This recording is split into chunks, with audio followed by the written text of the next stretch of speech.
एक खातून ने अस्पताल में फ़ोन किया, मेरे घर फ़ौरन एम्बुलेंस भेजें। अस्पताल हुआ क्या? खातून वो मैं दीवार में कील ठोंक रही थी।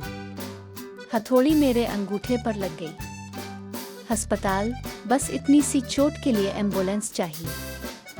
खातून, नहीं, एम्बुलेंस तो मुझे मेरे शौहर के लिए चाहिए। उनको हंसना नहीं चाहिए था। शेख साहिब की गर्लफ्रेंड ने शेख के गिले में सोने चीन देखकर बोली, शेख साहिब ये चीन मुझे दे दें। जब भी आपकी याद आया करेगी मैं इसे देख लिया करूंगी। शेख, तुम ये सोच के याद कर लें कि मैं चीन मंगी सी ओने ने दत सी।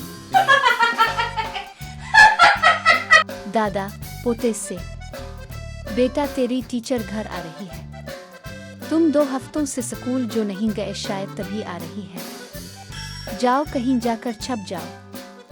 शरारती बच्चा, दादाजी मैं नहीं, पहले आपे छप जाए। क्योंकि आपकी फोतगी का बहाना बनाकर तो मैंने 2 हफ्ते की छुट्टी ली थी। बस में काफी रश था। एक बाबा जी का पाँव लड़के के पाँव पर आ गया।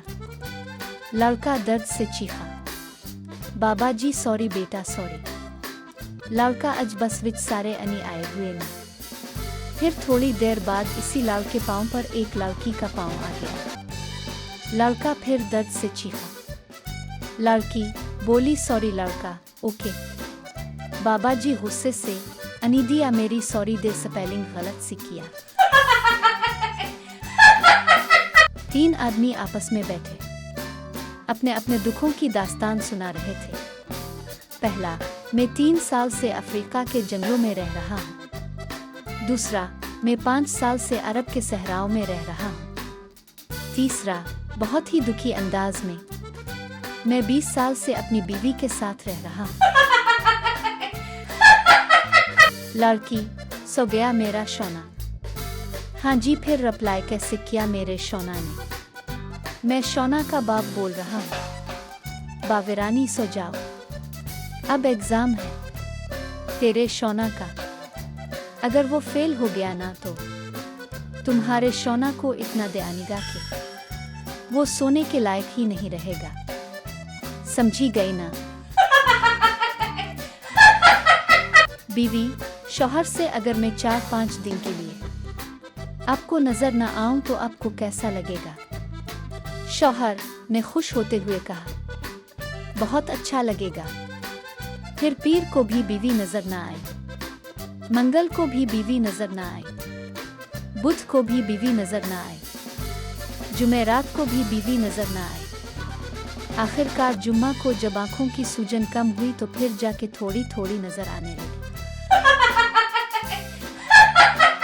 पड़ोसी, यार तुम्हारे घर से रोज हंसने की आवाजें आती हैं। इस खुशहाल जिंदगी का राज क्या है? आदमी, दरअसल में जब भी घर में दाखिल होता हूँ मेरी बीवी रोजाना मुझे निशाने लगा लगा कर चीजें मारती है। लग जाए तो वो हंसती है, ना लगे तो मैं हंसता हूँ। इस तरह शुक्र है जिंदगी हंसी खुशी गुजर रही है। एक बुढ़िया सीमा हाल में कोल्ड ड्रिंक की बोतल लेकर बैठी हुई थी। कभी 15 मिनट बाद मुंह को लगाती, कभी 20 मिनट बाद मुंह को लगाती थी। पास बैठे सरदार को गुस्सा आ गया। इसने बुढ़िया से बोतल छीनी और एक ही घूंट में पीकर बोला, ऐसे पीते हैं? बुढ़िया बोली, पर बेटा मैं तो पान थोक रही थी। फौजी, बॉर्डर पर सर छटी चाहिए, घर जाना है। कर्नल, ठीक है, पहले तुम दुश्मन से टैंक छीन कर लाओ, फिर छटी मिलेगी। फौजी 1 घंटे बाद ही टैंक लेकर आ गया। कर्नल तकरीबन बेहोश होते होते बोला, इतनी जल्दी कैसे? फौजी, सर जब उनको छटी की जरूरत होती है तो वो हमारा टैंक ले जाती है। मियाँ बीवी खाना खा रहे थे। खाने के बाद शौहर अचानक उठा और उसने अपनी प्लेट और गिलास धोकर रख दिए। बीवी गुस्से से नीली पीली होकर बोली, बस कर दिया ना, बनी बनाई इज्जत का कबाड़ा। हम घर पर नहीं हैं, होटल में हैं। बाप बेटे से तुम्हारा आज का पर्चा कैसा हुआ? पप्पू, बहुत ही अच्छा हुआ है। अबू जी, मुझे तो कुछ भी नहीं लिखना पड़ा। बाप ने हैरान होकर पूछा, वो क्यों? पप्पू, पर्चे पर लिखा था उन सवालों पर रोशनी डाले। खुशकिस्मती से मेरी कुर्सी बिल्कुल बल्ब के नीचे थी और पर्चा रोशन ही रहा। कल एक सरदार जूता लेन बढ़िए गया। दुकानदार ने पहले सैनिटाइजर से उनके पैर को अच्छी तरह रिगिड कर धोया, फिर टॉवल से अच्छी तरह साफ करके जूता पहनाया। सरदार साहब को जूता पसंद आया, कीमत दी और चलने लगा। तभी दुकानदार ने पूछा, मैं आपकी और क्या खिदमत कर सकता हूँ? सरदार, लेना तो मुझे अंडरवेयर भी था, लेकिन आपकी खिदमत देखकर इरादा मुलतवी कर दिया।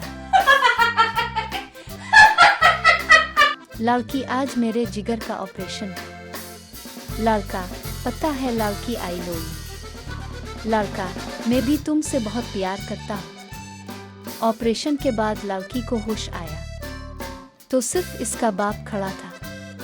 लालकी ने पूछा, वो कहाँ है? बाप, तुमको पता है तुम्हें जिगर किसने दिया है? इतना सुनते ही लालकी जोर जोर से रोने लगी। बाप, कमीना समोसे लेने गया है, इतना जिगर देने वाला।